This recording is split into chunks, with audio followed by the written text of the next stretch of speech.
Hello, everyone, and welcome back to the POK Podcast. We got a fun one for you guys today. We are talking Game of Thrones, which is probably infinitely more important than what's going on in politics. Absolutely. As you know, whenever you start talking about Game of Thrones, you inevitably have to go and watch more Game of Thrones episodes. And that kind of led us to being like, okay, well, we love talking about Game of Thrones. We use it to escape from reality all the time. Let's just do a podcast episode on it so we can talk more about Game of Thrones, which is what we, of course, would love to do. And so that's what we're going to be doing today, to kind of break down how we're going to be going about this, to give it some sort of order. And some of you might not know this. We've been given information that there's going to be a prequel to the last season of Game of Thrones, which I don't think anyone is complaining about more Game of Thrones. No.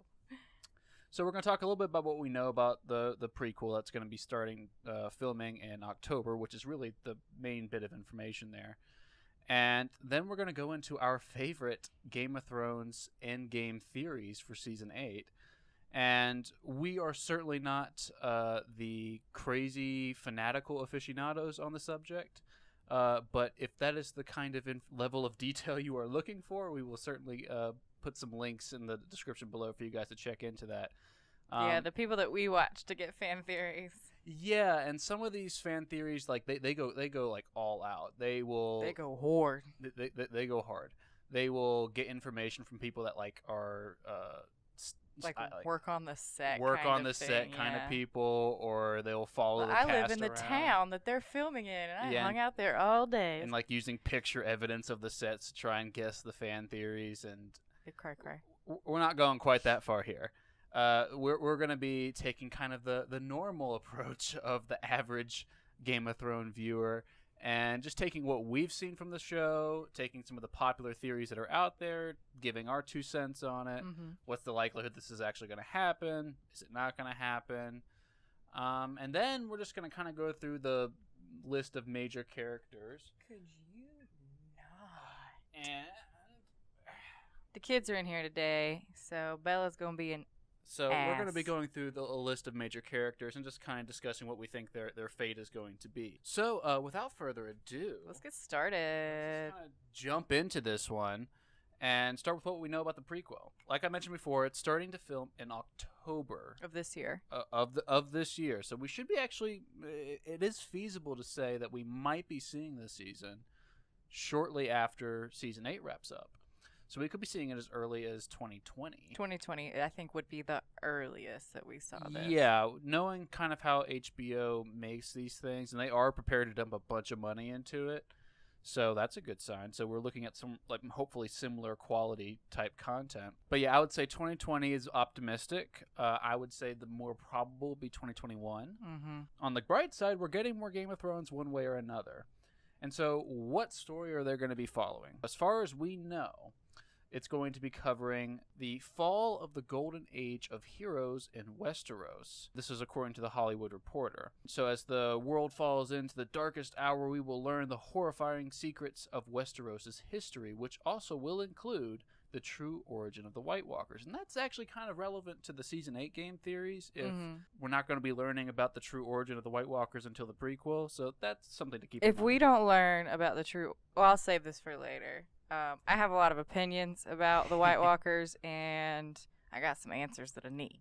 Well, according to the HBO statement release, it's not the story we think we know, which I'm not sure how to take that. I don't think I know anything. I just want answers. Yeah, but I don't think we really know anything yet. I think everything is still kind of up in the air, and credit to Game of Thrones for keeping this many secrets. They sneaky. And also keeping it interesting, and with all these prophecies and whatnot, we're going to talk about those. And then there's also the possibility that we'll get some more spin-offs, so we might have more than just a prequel. Okay.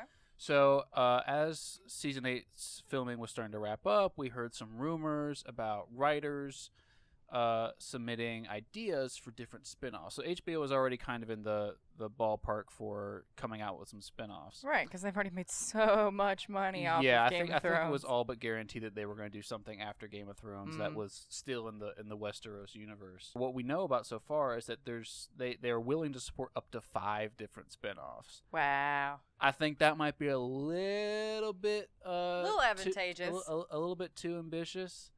but maybe. The one story aside from the prequel that we know about that seems the most likely is that we might be getting a story arc or a spin-off covering the Valyrian Empire of old, which would be phenomenal. I would love to learn more about Targaryens and ancient Valyria, and there's a lot of rich history that George R. Martin has already kind of put in the backstory of Game of Thrones that we would love to know more about, I think. Most importantly, more CGI dragons. Yes. If we did that spin-off, that's what that would be. Yes, if we're seeing a spin-off of Valyria, it seems kind of appropriate that we would also get some more CGI dragons. Maybe get to see the big one, the gigantic, that was owned by Rhaegar, I think. Yeah. Shit, what was his name? I don't know. We'll look it up and put it on the screen right now. Yeah, we'll do that. Bam, it's on the screen right now. It's on the screen right now. Okay, so now on to Season 8 theories. But let's just kind of start this one by paying tribute to just the insane efforts that the Game of Thrones team has put together to keep spoilers from getting leaked this time around. Right. So if you guys remember, I think it was last season, they had like the first 3 or 4 episodes leaked, and that was insane. And they had leaking problems previous to that as well. Fun fact, if you didn't know, Game of Thrones is the most pirated show of all time. Of all time. I don't think that's much of a surprise fact, but yeah, it doesn't surprise me at all. I am probably guilty of pirating 1 or 2 episodes. We're adults now. We pay for it. Yeah, but before we started dating. You would just pirate it? Yeah, I wasn't paying for an HBO subscription. Yeah. Shh, don't tell nobody. I don't know, maybe I just saw a stream. Anyway, before I incriminate myself, let's move on. Yeah, so one of the things that they did, and there have been a couple of actors that have confirmed this, is that the self-destructing scripts. Yeah, they have 24 hours to read it or something. Yeah, and the guy that plays Jaime, Nikolai Coster-Waldau. So he basically compared it to like Mission Impossible, where they got their mission in or script, and they had 24 hours to learn it and have it all down, and then after that it vanished. Y'all, learning a script in 24 hours is not an easy thing to do. So take it from the theater major. Yeah, so credit to these guys. So if anything, it's to pay homage to the talent of the actors. And then, of course, there's the rumors of the fake scenes and multiple filmed endings. And I don't know how much I believe all that. I 100% believe they probably filmed fake shit. Well, don't get me wrong. Game of Thrones has a massive budget. But I don't think they're very wasteful with their budget. I think they pour every penny into the scenes that they create. Maybe not fake locations, but definitely like having them in certain places and costumes to create a little bit of confusion sort of thing. Maybe. I don't know. I mean, Maisie Williams, who plays Arya, was on the Jimmy Kimmel show, basically said that I don't think they had the budget for that. I'm pretty much inclined to believe that, I think. Maybe not. I think HBO is very, very wealthy, but I think they don't want to spend more money than they have to. They're still a business. Fair enough. So, all that being said, let's get into theories. Yes. And let's just do a quick little recap of what happened at the end of Season 8. The Night King blew up the wall with the undead Viserion. Probably should have said spoiler alerts for Season 8, but at this point we're put that up right now. Spoilers. We're assuming that you watched the season. If you haven't watched Game of Thrones yet, why are you even on this video? We'll put spoilers all in the description, like or the video title, so you can't possibly miss it. Spoilers. So, like I was saying, Viserion blew up the wall. Dany and Jon banged, so that's cool. Super. It was also confirmed that Jon is the son of Rhaegar and Lyanna, so making that, first part a little awkward, but we'll get into that. Hashtag Team Bran. Jaime left King's Landing, and it also started snowing in King's Landing, and this was all after Jaime and Cersei had this fight, basically saying that he vowed to go to the north to fight the White Walkers, and Cersei like, I'm gonna be shady. He's like, nah, and then he leaves. I think that's a perfect summation of what happened. Yeah, he gave his sister the finger and left, and now everyone is gathering at Winterfell to prepare for the big battle against the White Walkers. And that's like a super abridged version of all of what happened in the season finale. Super abridged version. Let's get into some of the most popular theories. And not all of these are necessarily endgame theories, but like what's probably going to happen in Season 8. And the first one that I have on here is that Jon will be riding a dragon. God, I hope so. I pretty much think this is a guarantee at some point. I don't see Jon not riding a dragon at some point, especially since it has now been like quadruple confirmed that he is now a part Targaryen. He is a Targaryen.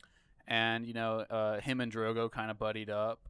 And He pet him. yeah, he pet Drogo, and Drogo's like, "Ooh, I approve." I would be pretty shocked if this didn't happen at some point. I would be disappointed if it didn't happen. And I mean, Jon and Dany are pretty close now, so I don't see Dany not giving him her blessing on that. Right. Especially if, and we'll the follow-up question is, why would he be on a dragon? What would be the purpose of that? Well, there's a couple of ways that might happen. This is actually one of our other theories that we'll talk a little bit more about. Is if Dany's pregnant, for example, she might not be able to ride a dragon. And we've gotten hella foreshadowing, especially in the scene where they're in the Dragon's Pit. Dragon's Pit, yeah. And she's like, "I cannot have children. These are my children." And he's like, "Well, who told you that?"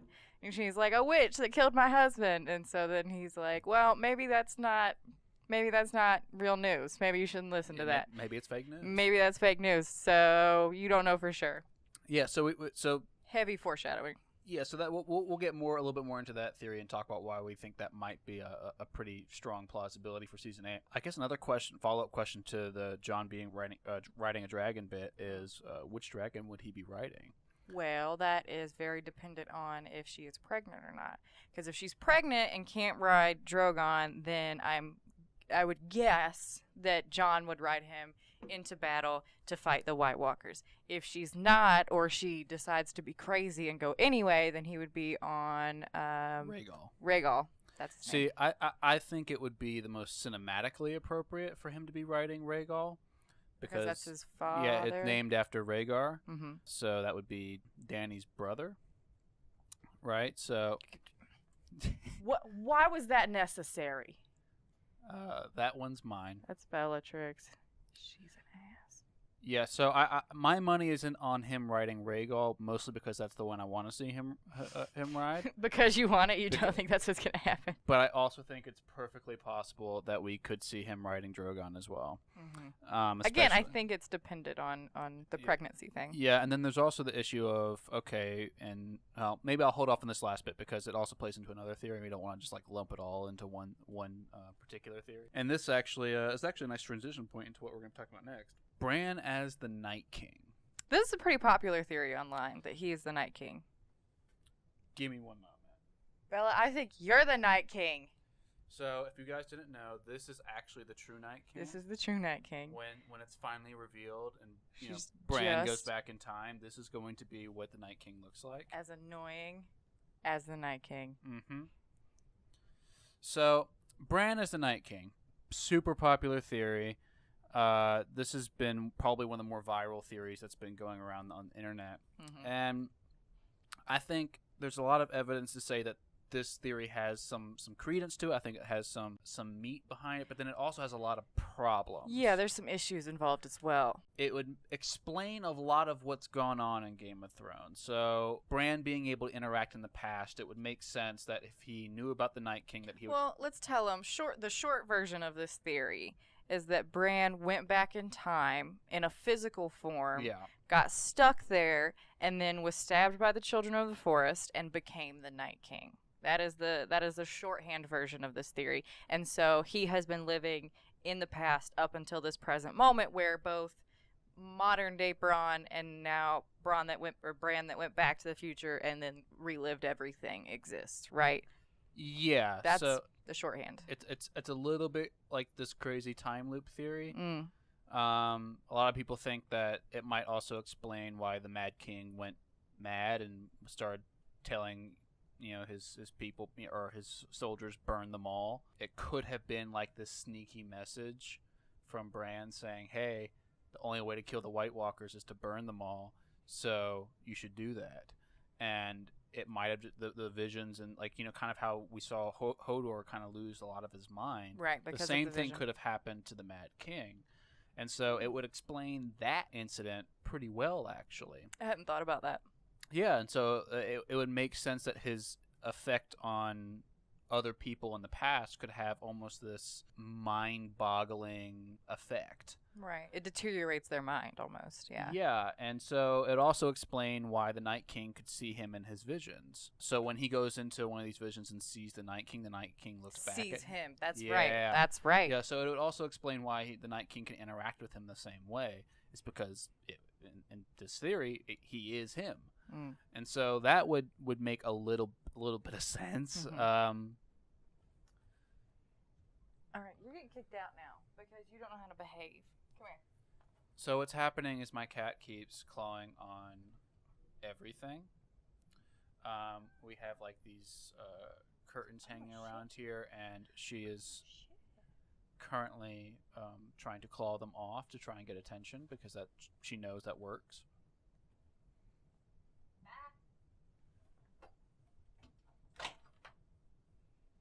Sorry about that, everybody.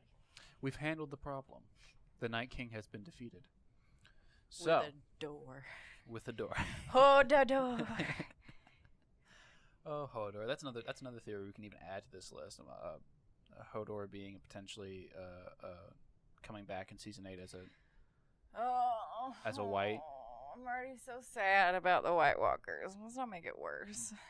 We'll talk a little bit more about that one in the end. So there's a couple problems with this whole Bran being the Night King theory. Right. And at the core of it would be cinematically. There's a lot of problems. It would be basically really trolly. Right. We run into the Lord of the Rings problem, right? Where it's you've had those eagles the whole time. Yeah. The whole time? The whole time you could have just killed Bran. You could have just flown to Mount Doom, or you could have just killed Bran, and all it would have taken is for Jaime to push him just a tiny bit harder out that window, and then Game of Thrones would be a 1 hour series. A 1 hour weird story, and it would have been over. But yeah, no. And you'd have no idea why him being knocked off the tower was so good. I think that is the only reason I don't want this theory to be true, is that we run into that thing where it's like, really, if he just would have died, this would have not ever happened. Like, that's not satisfying to me. Yeah, I mean, you might end up with this pretty bittersweet ending of like Jon or someone having to kill Bran in the final episode or two, and killing the Night King, and then the final episode would be something like resolving kind of what happens to the kingdom after that. Right.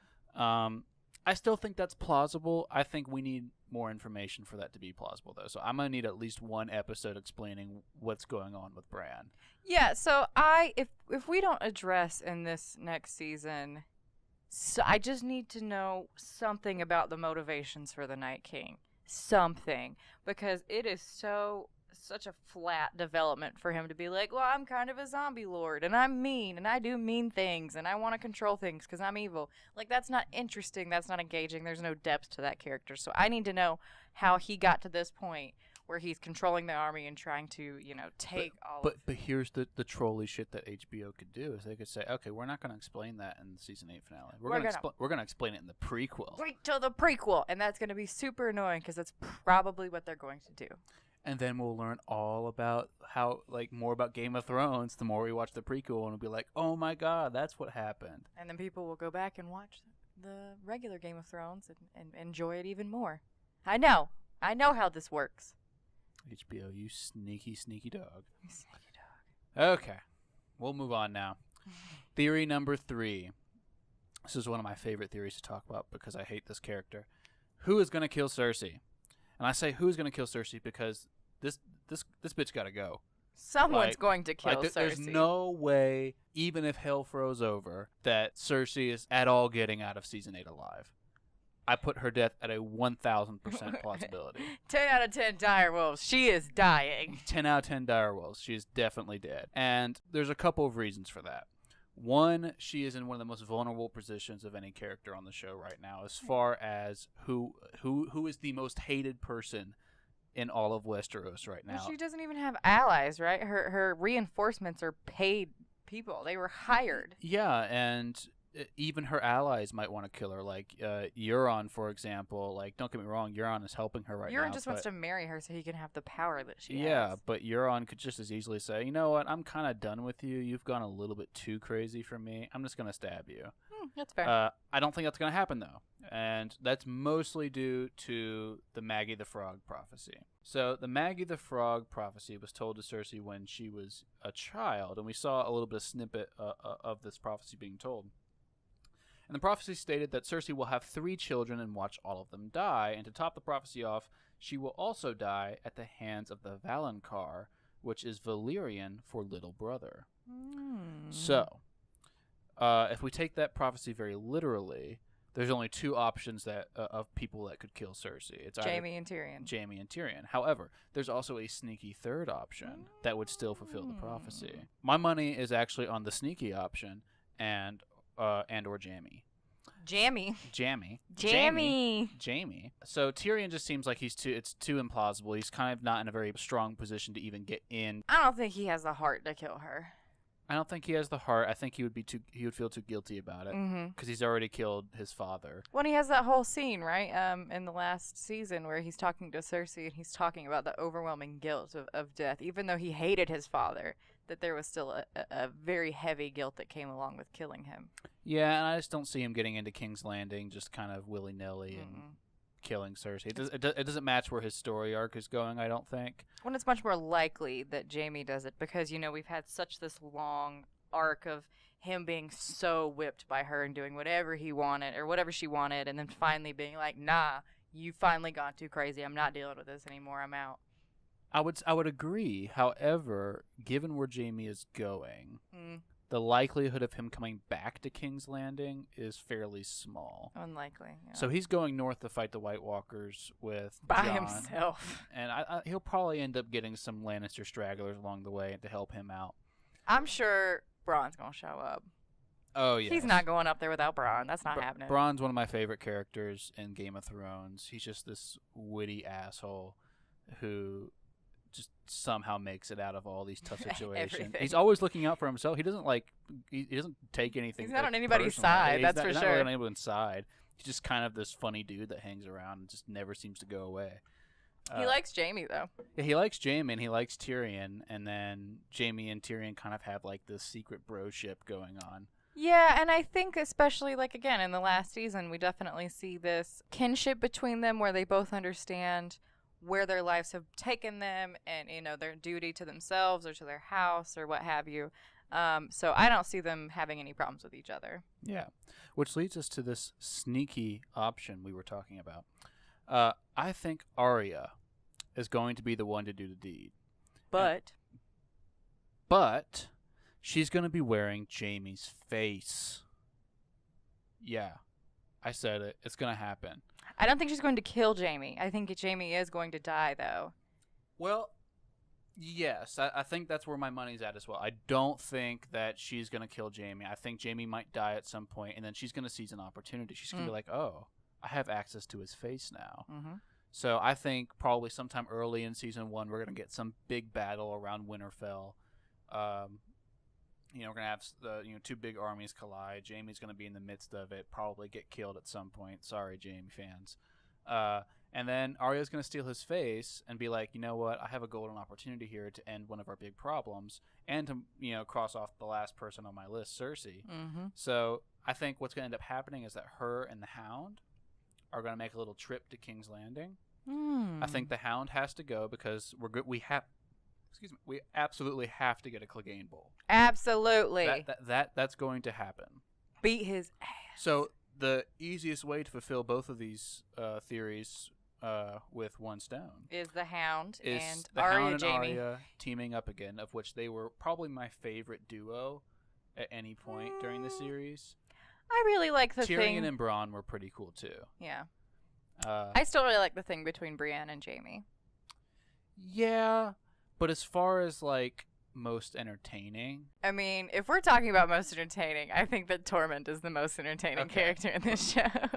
But that's not really a duo. No, that's fair. Just 2 characters together for a while, I think. Fine, Arya and the Hound. I think Arya and the Hound were they had the best chemistry on screen, I thought. And then they were just 2 badasses. Well, now Arya is even more badass. So my money's on them somehow sneaking into King's Landing. Arya kind of manipulating Cersei into bringing her guard down. And as she attempts to kill Cersei, the Mountain's going to get into it, and then we're going to have Clegane Bowl, and then all of our wishes will be fulfilled. That pretty much sums it up. Yep. But what do you guys think on that one? Who do you think's going to kill Cersei? Where's your bet at? Who's your money on? Who do you want to kill Cersei? Place your bets. So, all that being said, we have another theory, which we alluded to earlier, which is that Dany is pregnant.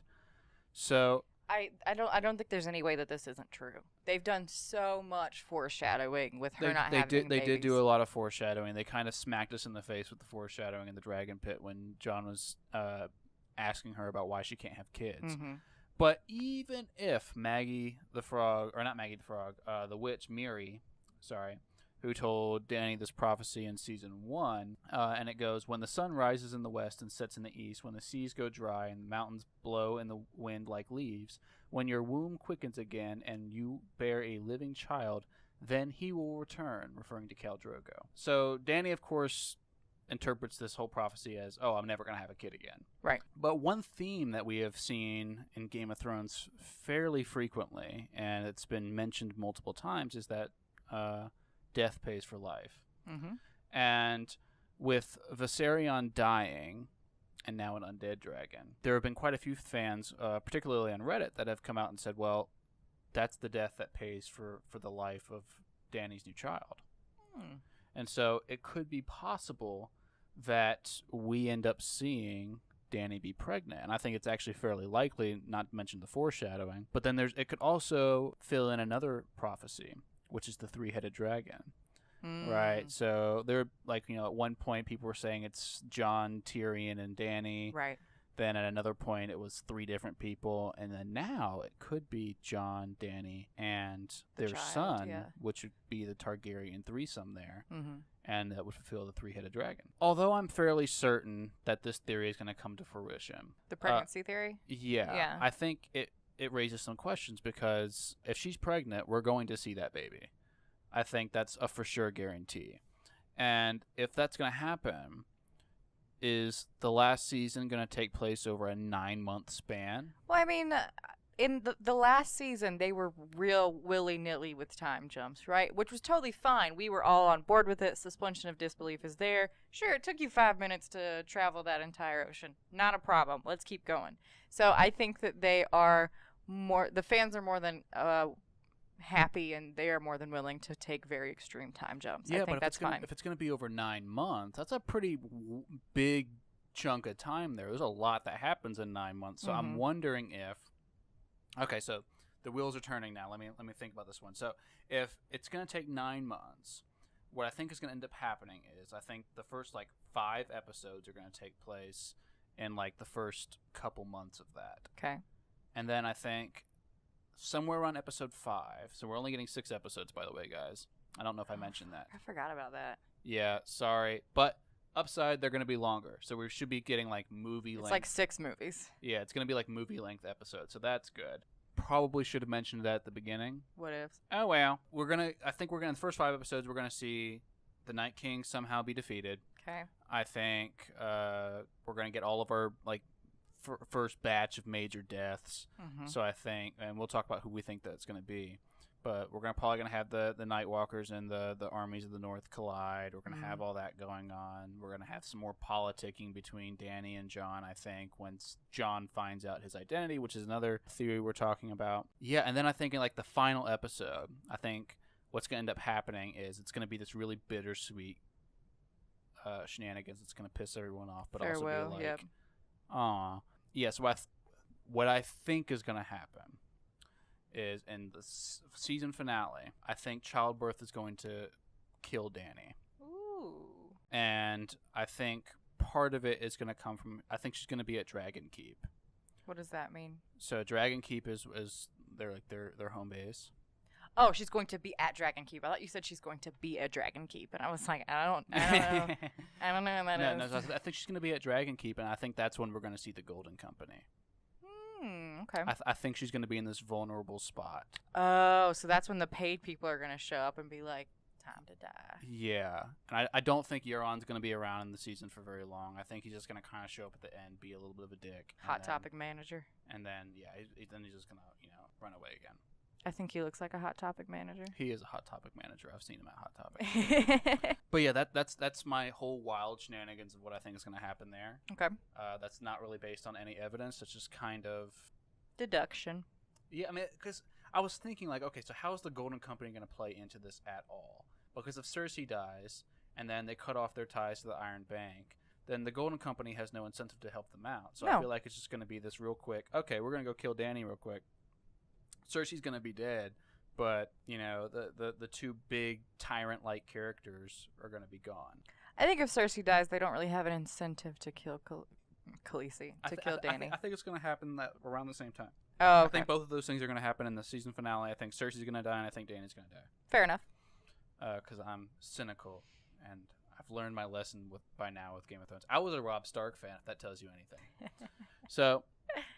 And that kind of transitions us into the whole, how is Jon going to find out he's a Targaryen? Bran and Sam are going to tell him. Well, is it going to be that Bran and Sam tell him? Or is he going to ride a dragon and that's how he's going to find out? Maybe.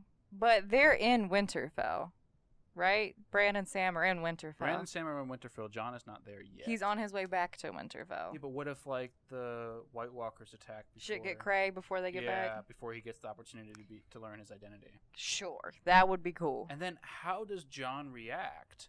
So does Jon freak out? Does he, say, oh, I can't sleep with you anymore, Dany. It turns out you're my aunt.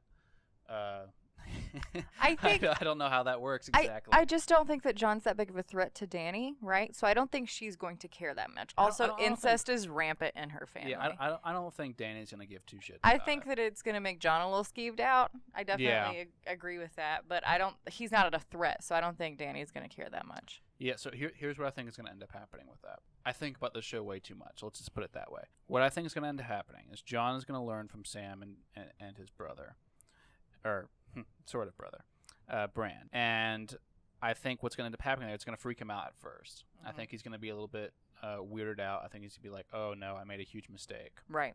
And it's going to be weird between him and Dany for the first 2 or 3 episodes. Mm-hmm. And then what's going to end up happening is he's going to find out Dany is pregnant. With his baby. And then all of a sudden things are going to change for him. I think he's going to be like, well, you know what? Tradition and normalcy be damned. This is my kid. Right. And I do think he really does love Dany. I think it'll be awkward at first for Jon. Dany's going to be confused because he's not going to tell Dany. I just banged you, but I wanted to let you know. I got some new information real quick. Ooh, I read a new article. Turns out. I read a new article. It's been verified. It's been fact-checked. So apparently you're my aunt. That doesn't make any sense for him to do that. I don't know if he's going to tell her. So he probably wouldn't tell her if he found out. And that's going to make things awkward. And she's going to be like, well, why aren't you talking to me? And he's like, I can't explain. Yeah. It's just, I'm still processing. So that's how I think that's going to happen. I think that they're going to eventually, he's going to eventually find out that Dany's pregnant. And that's what's going to bring them back together. Yeah, I'm get on board with that. But like I said, I think Dany's going to bite the big one in the finale. Probably. That's just so HBO, so Game of Thrones at this point. I'm still over Khal Drogo dying, so she's a big Khal Drogo fan. I don't even think it's a Khal Drogo thing. I think it's a Jason Momoa thing. I don't feel any shame for that emotion. Yeah, no, he's dead. He's not coming back. He's dead, all right? I just need you to know that. He's not coming back. We're not getting White Walker Jason Momoa. Oh. We're not getting sad. Jason Momoa visions. It's okay. He's not coming back. I'll move on. Speaking of White Walkers, though... It makes me so sad to see the Giants as White Walkers. That is kind of depressing. It just hurts my heart. It hurts it. I wonder if... Which is why I can't handle if Hodor shows up as a White Walker. My heart cannot handle it, okay? But also that would be kind of awesome, though. It would not be awesome. It would be so sad. And I'll cry. That would be kind of awesome. Like a little bitch. Not interested. I'm not interested in that emotion. Okay, guys. Would it be awesome if Hodor came back as a White Walker? No. I don't know about you guys, but any more Hodor is good Hodor for me. No. So I'm all for it. Come back to us. So sad. And then turn into a good White Walker. And yeah, because there's so many of those. We have an abundance of good White Walkers. Yeah, so that about wraps up what we think is going to happen for Jon finding out how he's going to be a Targaryen is apparently something to do with Hodor. So this next theory... Ooh, I like this one. I had to bring this theory up because... I think this is cool.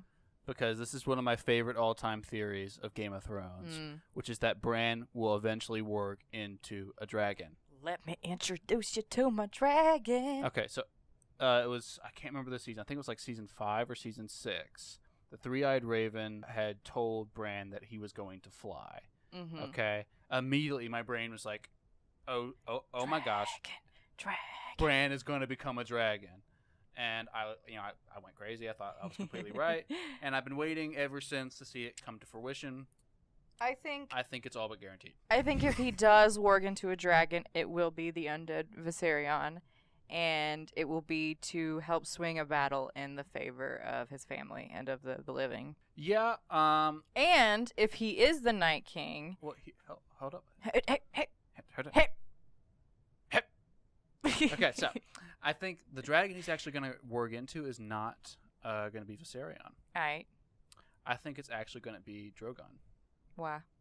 It's either going to be Drogon or Rhaegal, but my money is on... well, actually, it might be Rhaegal. Just because Drogon might be like, I don't know, too strong or some stuff like that. But ooh, you too strong. But again, it comes back to this whole if Dany's pregnant and she can't ride one of her dragons. She can't ride a dragon, yeah. And if Jon is the only one that is the viable dragon rider, who is going to control Drogon or the other dragons or Rhaegal? I think it would make a lot of sense for Bran to warg into the one that's not being ridden to try and make the best out of it. Sticking to my guns. I think he's going to warg into the undead dragon. Like, I just don't think his powers are at Night King level yet to where he can just say, oh, I'm going to warg into the dragon. I don't think it will be for long, and I think it will be at some pivotal... Because, right, first of all, hashtag Team Bran. Like, wealth of knowledge. You guys need to use him more as a resource. That's all I'm saying. But I think that he's going to be watching the battle because obviously he won't be in it because he's a cripple, right? And so I think that he's going to be watching the battle. He's going to be seeing something happening as the battle's going on and take a split second or two to warg into Viserion and change the direction of the battle, whether it be to, there's some emotional surge that has to do with his family or he's like, oh, this can't turn out this way kind of thing. I think it's going to be the undead dragon. And if he is the Night King, that makes that theory even more valid because it's still him controlling the dragon. No different. Fine, it's plausible. I think it's 10% plausible. 1 out of 10 direwolves. Yeah, no, my money's still on one of the other two dragons. It just makes a lot of sense right now, depending on how early the battle for Winterfell occurs. Fair enough.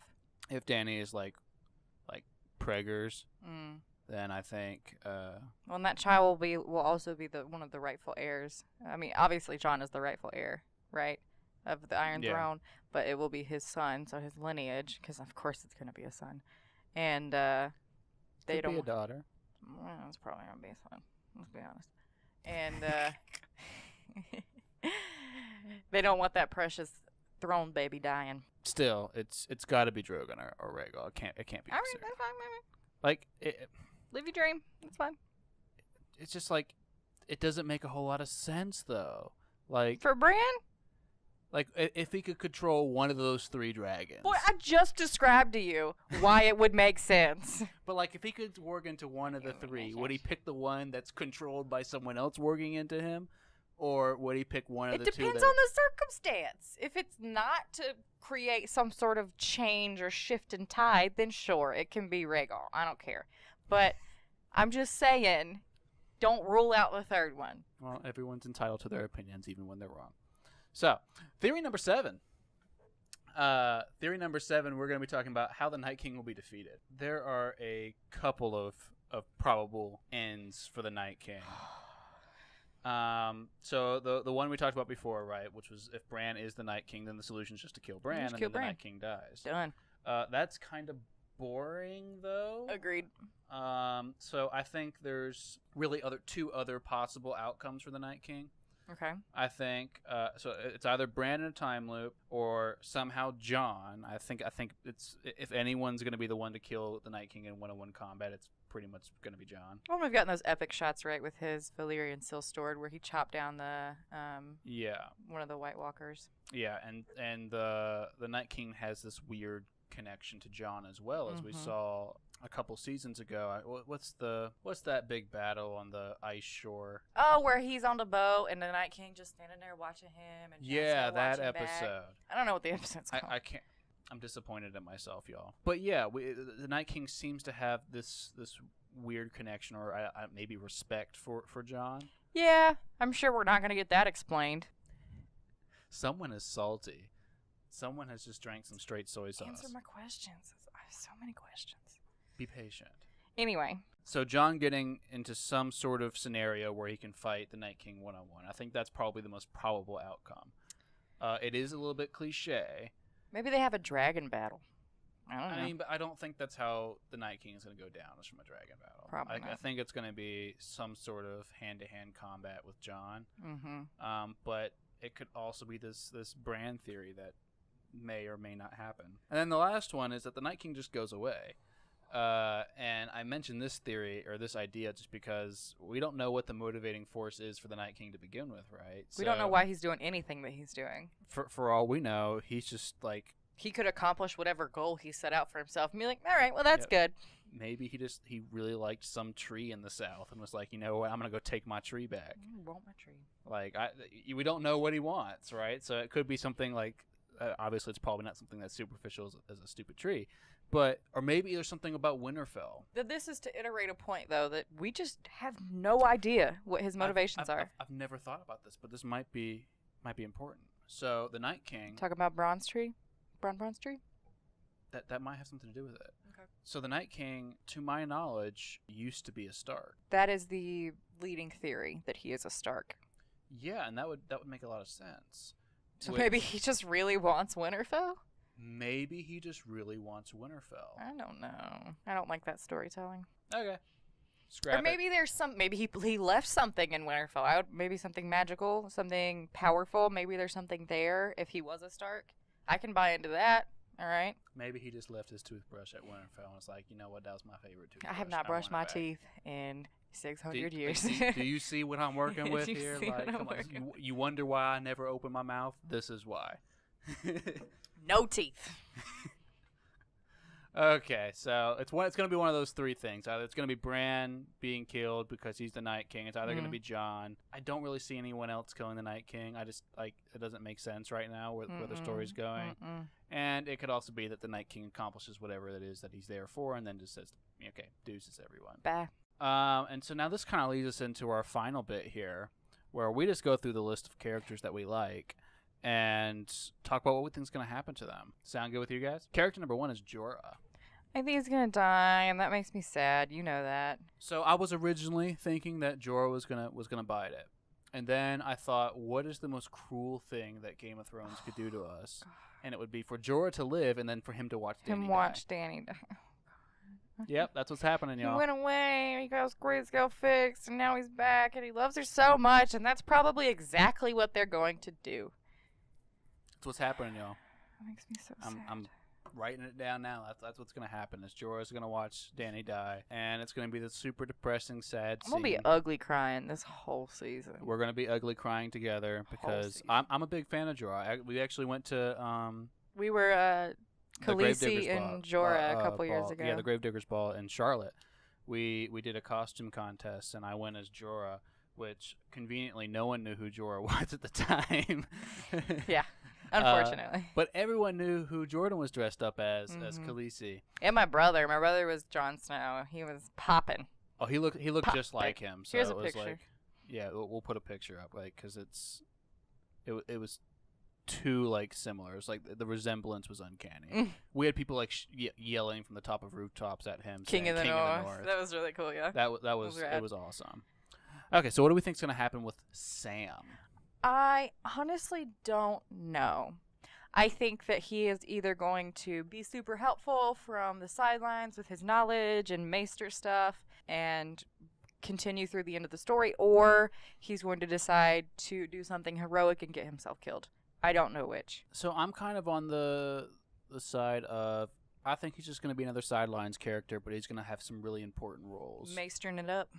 Yeah, I think he's going to be like this encyclopedia of how do we kill the White Walkers. I'm cool with that. And how do we fight the White Walkers. Cool with that. I don't think he's. I think he'll probably get put in like some dangerous situation, somehow get saved, or he gets out of it himself in some heroic way. But I don't see him dying. I don't see that how that has any implication. I love Sam. Don't get me wrong. I just don't see any reason for him to die. Yeah, I don't see any reason for him to die either. I agree. Like, he's not so pivotal to the story that you're like, oh, well, you know, we've grown to love him too much now. Now he has to die. Yeah. But also, he's not usually in situations that get him. He doesn't put himself into dangerous situations. He doesn't put himself in bad situations. That's the key part. He's not like John. No. So yeah, I think he's just going to be the open book encyclopedia. I think he's going to be on the sidelines. I think he's going to be the character that we still will always love and just hope stays safe. And we'll get worried every now and then because when the White Walkers come, we're going to be like, oh no, Sam, get away, run. And then someone like Brienne's going to come in and save him and get killed in the process. Next up is Melisandre. Melisandre, yes. So I think she's probably going to die. I have no idea how. Probably. She kind of foreshadowed her own death by telling Varys that, she has to come back to Westeros because she has to die here. So I think it's more than likely we're going to see her die somehow. I just don't really care about her. I don't. So with Melisandre, you see, I think she's gonna have a sneaky role. I think she's gonna have to bring someone back to life again. Okay. I don't know who. It could be Jon again. Jon could die again, and then Melisandre brings her back. People just need to stop trying to kill Jon, because I don't know who's gonna kill her. It could be Davos because Davos hates her guts for killing that little girl. The little girl. So yeah, I'm also kind of with you. I'm fairly indifferent on Melisandre. I actually forgot about her until I read her name off this list. So how about Davos? Davos. Okay, I'm a big Davos fan. I do like him a lot. I do think he's going to die though. Probably. I don't know how. I don't know why. It's just this feeling. I just want a whole movie of the 5 dudes that went beyond the wall. Like, just them being bros. That's what I want. They were a pretty cool squad. Pretty cool squad. Yeah, Davos, I think he's going to do something to protect Jon or another character. That's just kind of his personality. It could be Jon. It could be Tormund. It could be the Hound. It could, something like that. And I think he's going to get killed in the process. He's just he is kind of the secondary character at this point.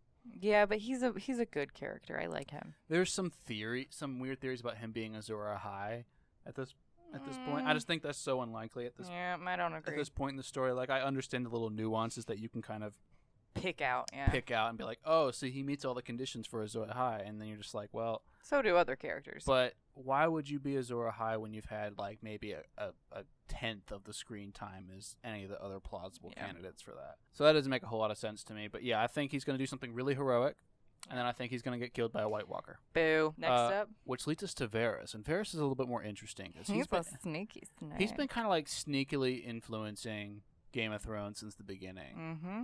He's just been kind of in the background, making these little decisions here and there. Mm-hmm. He is the spy master. He is this kind of strategic genius, if you will. And he is on his side. He ain't on anybody else's side but his. He's definitely convinced Dany that he's going to be this check and balance for her, but I think that's going to go a little too far. I think he's going to do something to betray Dany. I think that he has the intention of being a check and balance, but I also think that Varys can be very fickle. And so the second somebody does something that he doesn't agree with, he gets shady. Yeah, and I think he's going to be the one that's going to tell the Golden Company where Dany is when she's pregnant. That doesn't surprise me. I think that's what's going to happen. Sneaky shady. I think he's gonna get suspicious of another Targaryen being born. I think Dany is going to scare him a little bit with her power, and especially her if she gets hormonal, she's gonna have even more of a temper. So I think Varys is going to turn on her a little bit. Probably. Especially if Tyrion can't keep her in check. But does Varys live? That's the question. I think he gets burned to death by a dragon. I think he lives. Where would he go? He just leave Westeros? He's so sneaky. I think he lives. He might live, but I hope he gets burned by a dragon. You know who I don't hope gets burned by a dragon? Tyrion. Tyrion. I love him. I am. Tyrion is probably one of my all-time favorite characters. However, I will say that in season 7, he kind of went on a downward spiral, and I say that because his relevance and his importance started to dwindle away the more and more his decisions and tactics for Dany started not to work. That doesn't mean I want to see him dead, though. I don't want to see him dead. I'm still a Tyrion fan. Don't get me wrong. Right. The last season, we got that whole nice bit, like we were talking about with his brother, and like we like each other, even though we realize circumstances and stuff. And I don't want him to die. I don't know. I think Tyrion. I don't think he's gonna die, but I think he's gonna get put in a really sad situation. Probably. Well, and the closing scene, right, with him in the last episode was him like watching them bang and looking very conflicted. Well, he wasn't in the room. He just saw he just kind of knew it was going to happen. He knew what was happening though, and he was very conflicted about it. Yeah. So I wonder what's going to happen there too. Like, is he going to tell somebody? Is he going to like hold it secret? Is he going to tell Varys? I don't know. Is he going to tell Varys? And then is Varys going to alert the Golden Company? I don't see him. That Dany is pregnant. I don't think he trusts Varys enough to tell him anything. I am a Game of Thrones conspiracy theorist, y'all. I think it's happening. It's in the movie. It's in the movie. All right. But no, I don't think it ends well for Tyrion. If I'm being honest, I think something bad's gonna happen to him, or he's gonna get stuck in a rock and a hard place. Just a bad situation. Yeah. I don't really know what it is. I don't know what's necessarily gonna happen. I agree with you though. But I think if Jaime dies in particular, I think Tyrion's gonna take it real hard. I agree. I don't think he's going to get out of that very especially if Cersei and Jaime dies. Like, imagine from Tyrion's perspective for a minute. His whole family died at that point. Mm-hmm. Even if he doesn't like them, it's still got to suck. And he talked about this overwhelming guilt. I think he just might go back to his drunken ways after it's all said and done and just, drink himself to death. Like, Poor I think that's what we might be looking at for him. And that would be really sad, but very Game of Thrones appropriate. Next up, we got Theon and Yara. Yeah, what do you think is going to happen to these two? Like, I'm on the fence. I really don't care. Don't care. Theon's a baby bag bitch, and I don't really care about Yara. So I'm a big fan of Yara, like not like Tyrion level big fan, but I'm a fan. Mm-hmm. I like what's going on with Yara as a character. Fair enough. Do I see her getting out of Euron's grasp alive? Not if Theon's the one saving her. I don't. Don't get me wrong. Theon he's still a character, and he can try to do some heroic stuff. But if we're being honest with ourselves, guys, if we're homeboy weighed like $120 soaking wet. All right. That's being generous. Right. What is Theon going to do against Euron? What is Theon going to do against Cersei? Nothing. He doesn't have the resources. He doesn't have the wit. He sure as shit doesn't have the courage, or the brawn, or the sword skill, or any kind of kind of skill, really. Any kind of skill, really. I don't see him doing much. I don't see anything about that situation going well for either of them. I would like to see him redeem himself, though. He has been like dirt level character for a while. Like, he's just been spineless one time after another. Well, he did one really bad thing, and then he got his penis chopped off, was tortured, basically became Reek, and was pretty content with that role. It seemed like. Yeah.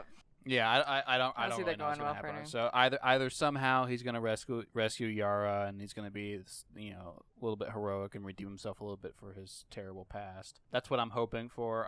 I'm doubtful. I'm doubtful. So next up we got Brienne and Tormund.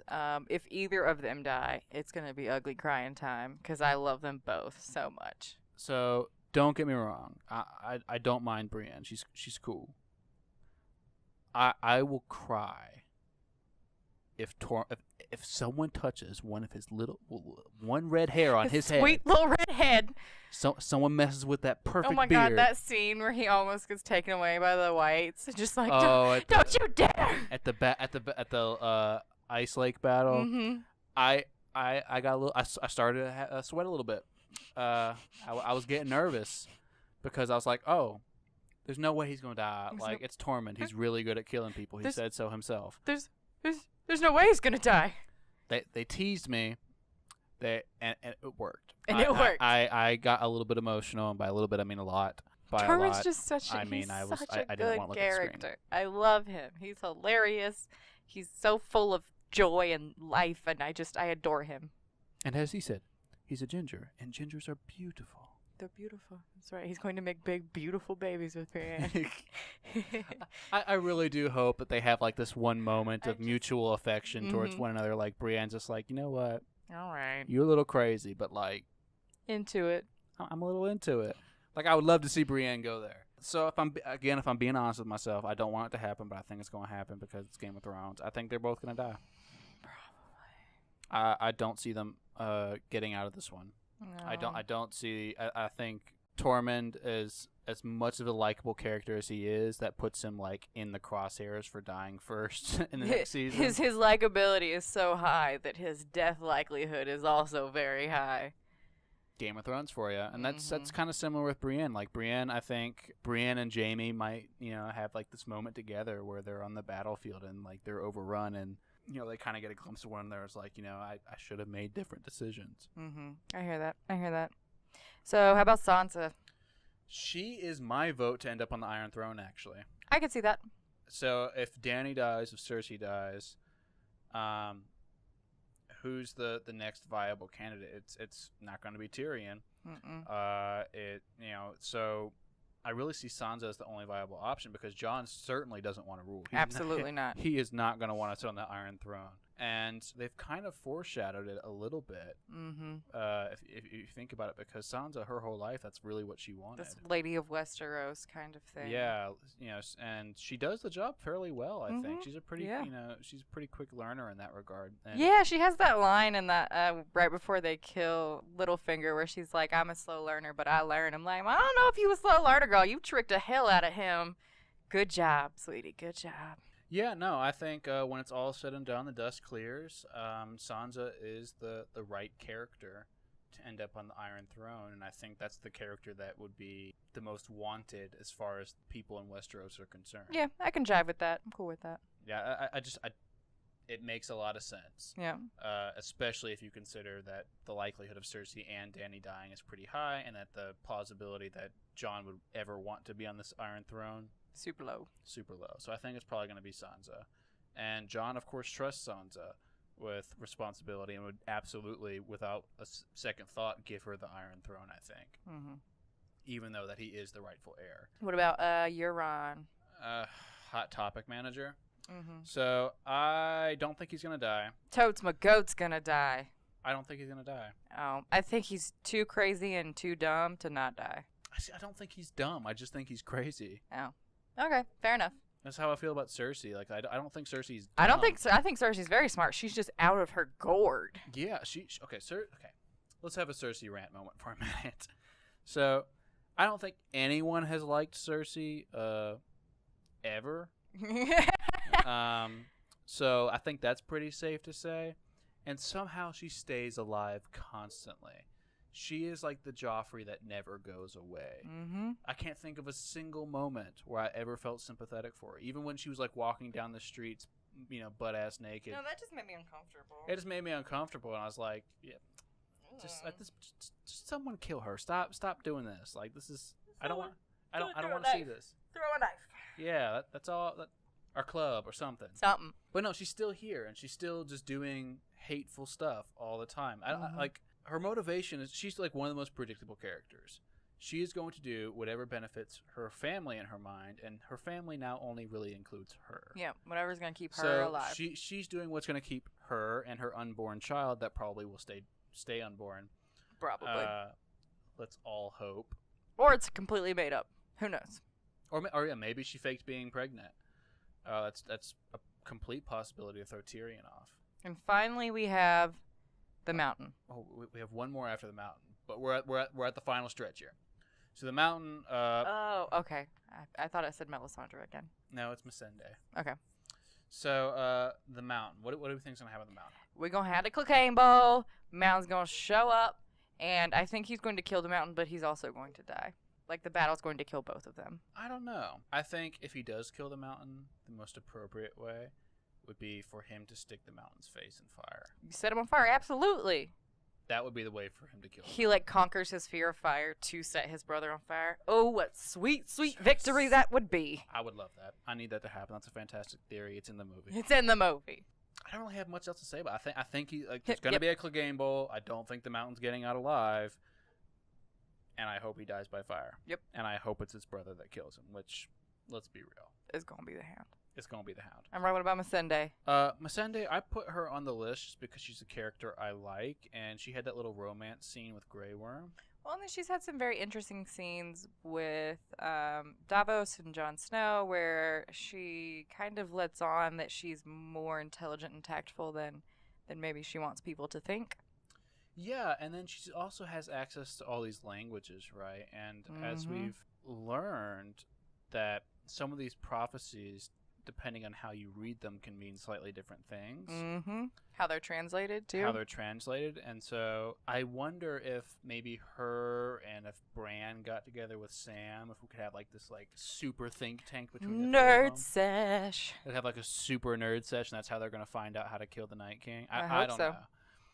That's probably a bit ambitious for Missandei. It would be rad, though. But that would be awesome, because I love Missandei. I think she's an adorable character. I think she's an incredibly intelligent character.